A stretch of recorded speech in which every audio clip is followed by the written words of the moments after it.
E për ata që u mbytën në rrugën e vërtet, mos thuani janë të vdekur. Jo, ata janë të gjallë, por ju nuk e kuptoni gjallërinë e tyre.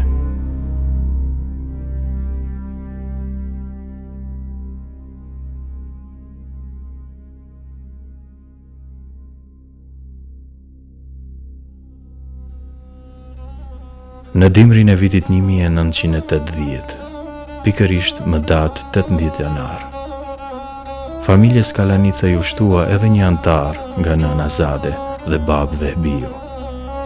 Ishte djali 6, ndërsa fëmiu i 7 me radhë, pasi që kishin edhe 2 vajza. Dhe sigurisht që djali më i vogël do t'i duhej familjes afër. Prandaj prindrit vendosën që t'ia vënë emrin Afrim. Afrimi ishte i shkathet që nga fëmiria e tij, duke u dalluar nga shokët me lojrat dhe mënyrën e jetës fëmirore.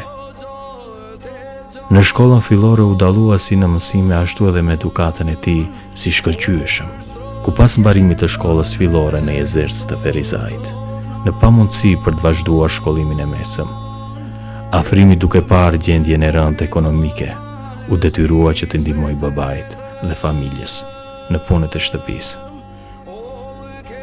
Më vitin 1998, vëllau i tij Mistreti kyçet në radhët të ushtrisë çlirimtare të Kosovës në Jezerc. Në të njëjtën kohë, Afrimi, edhe pse ishte i ri në moshë, paraqitet pranë shtabit të UÇK-s në Jezerc. Mirë po refuzohet nga shtabi pasi që ishte i ri 18 vjeçar, dhe vëllau i tij ishte po në të njëjtin njësitë. Por Afrimi ishte i këmbgulur për t'ju bashkuar radhëve të ushtrisë çlirimtare të Kosovës, dhe pas pak ditësh niset për në Shqipëri për furnizim me armatim të UÇK-s. Udhëtim ky që do të zgjas 3 javë.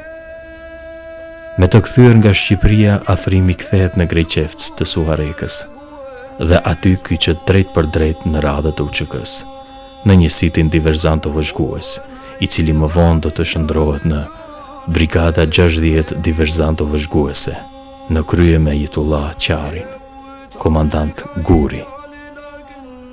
Në kuadër të kësaj brigade, Afrimi merr pjesë në shumë aksione dhe beteja, si në Reçak, Lanisht, Budakov, ku edhe emërtohet komandant skuadre.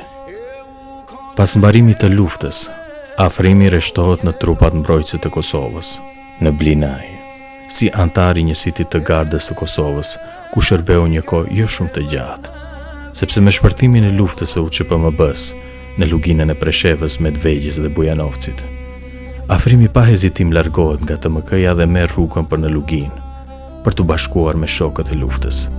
Atje qëndron afër 1 muaj dhe kthehet në familje. Në mars të vitit 2001, Afrimi së bashku me disa shokë qëndruan për disa ditë në Reçak, për të marrur rrugën për nëviset shqiptare të Maqedonisë, ku operonin njësitet ushtarake të ushtrisë çlirimtare kombëtare. Më datë 24 mars të vitit 2001, Afrimi gjendet pranë kufirit të Maqedonisë, ku pas shumë mundimeve, kalon kufirin dhe disa net qëndron në fshatrat Bres, Hotel, Vaksinc dhe në fund vendoset në Slupçan, ku ndodhej shtabi i brigadës 113, Ismet Jashari Kumanova, në krye me Fadil Nimanin, komandant Tigri. Në Slupçan formohet njësiti diverzanto vëzhgues për mbrojtjen e shtabit të brigadës. Njësit ky, i cili në fillim kishte numër të vogël të ushtarëve, por me kalimin e kohës, numri i ushtarëve rrite me shpejtësi të madhe. Afrimi ishte e prori kryesor i këtij njësiti, i cili i rreshtonte ushtarët, i mësonte dhe i trajnonte për aksione dhe veprime për mbrojtjen e shtabit të brigadës. Organizoheshin takime me banorët e fshatrave tjerë për t'i mësuar për luftën dhe rreth luftës, si mund të ndihmohet popullata civile në situata të ndryshme. Në këto trajnime gjithmonë në radhë të parë ishte Afrim Kalanica. Përdorimin e armëve të gjithëve u mësoi pikërisht Afrimi, kurse ushtarët e njësitë të vet i bëri specialist për përdorimin e të gjitha llojeve të armëve që kishte ushtria çlirimtare kombëtare. Guximi, oratoria dhe aftësitë e tij e bën afrimin të njohur dhe të dashur për të gjithë ushtarët, popullatën e Slupçanit dhe fshatrave tjerë të Karadakut të Kumanovës. Pasi që u vërtetua që në Slupçan ishin trajnuar ushtarët për përdorimin e armëve dhe veprimeve luftarake, afrimi urdhërohet të shkon në fshatin Hotël, tek batalioni i 3 i brigadës, ku qëndron 7 ditë për trajnimin e ushtarëve dhe kthehet prapë në Slupçan për vazhdimin e aktiviteteve. Më 2 maj, shtabi i përditshëm jep urdhër për shpalljen zonë lirë. Në Slupçan dhe në tërë territorin e Kumanovës së Likovës ishin momente emocionuese.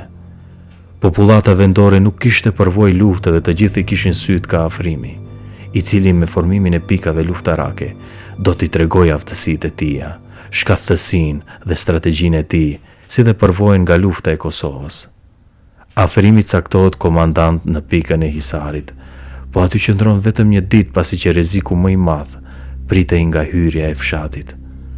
Afrimi do të tërhiqet në pikën e parë nga drejtimi i Kumanovës.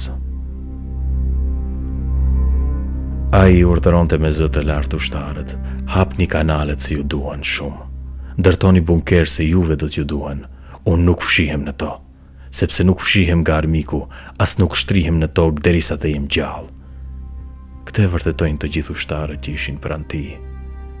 Forcat e armikut slav ishin të vendosura në vendin e quajtur te Bunari, nga i cili vend pa ndërprerë granatonin Slupçanin dhe Orizaren. Distanca ishte e afërt. Dhe afrimi shpesh herë i gjuante me mortaja dhe mitralos të rëndë dhe thoshte: këta mitralos vetëm i afroni tek pika e luftimeve, pastaj ju pushoni. Dhe këtë ka dëshmuar shumë herë në vepër. Më datë 5 maj, nga forcat armike, kishte bombardime të mëdha gjatë tërë ditës, me tentime për të hyrë në fshat.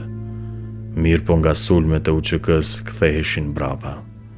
Gjatë kësaj dite afrimi shkon në shtab për të kërkuar nga komandant Guri që të organizojë një sulm, duke i thënë komandantit: a bën të organizojmë një sulm që t'i largojmë këta shkije nga ai vend, se frymën po ma zën. Komandant Guri, në konsultim me komandant Tigrin, e lejon organizimin e sulmit. Dhe afrimi së bashku me Xhevat Bujarin, doktorin, e marrin përsipër këtë organizim, duke përzgjedhur ushtarët Isa Hoxha, Xhelal Faiki, Haki Iseni dhe Harun Ramadani për të realizuar aksionin. Komandanti i grupit ishte vet Afrim Vebi Kalanica. Grupi prej 6 ushtarëve nga proji i Hisarit lëshohen në lumin e fshatit në drejtim të vendit të quajtur Plepi Ekër, për t'u afruar shumë afër forcave slavo-maqedone. Sulmi ishte i koordinuar me pikën e Hisarit. Në mbrëmje, duke rënë teri, afrimi i pari gjuan me os, armë më e madhe që ka pasur UÇK-ja. Xhevat Bujari dhe Isa Hoxha gjuajnë me mortaja, kurse ushtarët tjerë me automatik. Britmat e mëdha të slavo-maqedonëve i ndëgjonin mirë, dhe brenda 5-6 minutave i tërë arsenali armikut, tanksa, autoblind, kamion, u mbuluan nga flaka. Granatimet e një ushtrie shtetërore s'kishin të ndalur kundrejt një grupi nga 6 ushtarë, dhe rezultati i këtij aksioni ishte historik, pasi që nga një grup kaq i vogël armiku u detyrua të tërhiqet për 7 kilometra mbrapa për të kthyer në qytetin e Kumanovës, duke e zbrazur vendqëndrimin e tyre. U kërkua të pushtohet ai vend, por nga shtabi i përditshëm nuk u lejua zgjerimin e territor. Aksioni mbaroi me sukses pasi nuk pati të plagosur asnjë nga njësiti, të cilët u kthyen në një shtëpi në dalje të fshatit Slupçan, në drejtim të Vaksincës.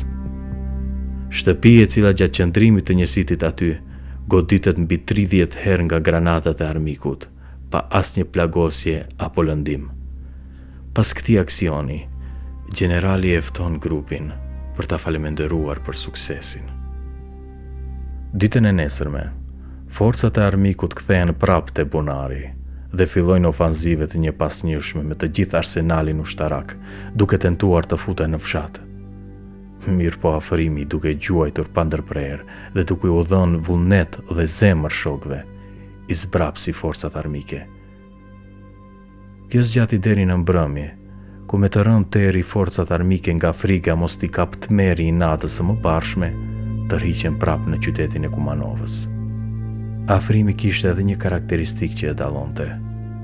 Ai bënte shumë pak gjumë. Gjithmonë ishte i zgjuar, i freskët dhe i gatshëm për veprime. Më 7 maj, në orën 7 të mëngjesit të fundit të tij, Afrim Kalanica do të gjendet tek pika e parë në fshatin Slupçan, gjithnjë në aksion për sulm dhe kundërsulm ndaj armikut. Në orën 9:30 minuta u shpërsuan luftimet nga pika e armikut tek Bunari dhe nga të gjitha pozicionet që kishte armiku slavo-maqedonas. Lufta shpërsohej minut pas minute. Zërat e mitralozëve ndëgjoheshin nga të dy anët. Afrimi përdorte të gjitha armët që i kishte në dispozicion, por më së shumti dëshironte që Murtaja t'i qëndronte në krah, sikur të ishte i dashuruar në të. Dhe pas shumë luftimeve, pas shumë gjuajtjeve me armë tjera, Afrimi përgatitej për gjuajtje me Murtaj. Por një plumb i armikut qëllon prerën e Murtajes dhe aktivizon atë, ku Afrim Kalanica bie në altar, kurse Suat Ajdari, i cili ishte bashkë me të, plagoset. Ai që ra dëshmor njihej, por kush mbeti gjallë nuk dihej. Morali i ushtarëve filloi të bie nga se direku ku mbështeteshin ushtarët ra. Vendin e tij në front e vazhdoi Xhevat Bujari, i cili para se të varrosej Afrimi tha: "Krahu i djathtë më shkoi, por trupin dhe krahun e majt e kam ende dhe do t'i zbardh fytyrën Afrimit derisa të jem gjallë." Pranë trupit të Afrimit deri në mbrëmje qëndroi Is Hoxha, Kabelanica e Malishevës. Në mbrëmjen e asaj dite u bë varrimi i Afrimit. Vendin se ku do të varroset e caktoi Hoxhi Jakub Asipi, tek xhamia e fshatit Slupçan. Xhamia e cila më vonë do të emërohet Xhamia e Dëshmorëve.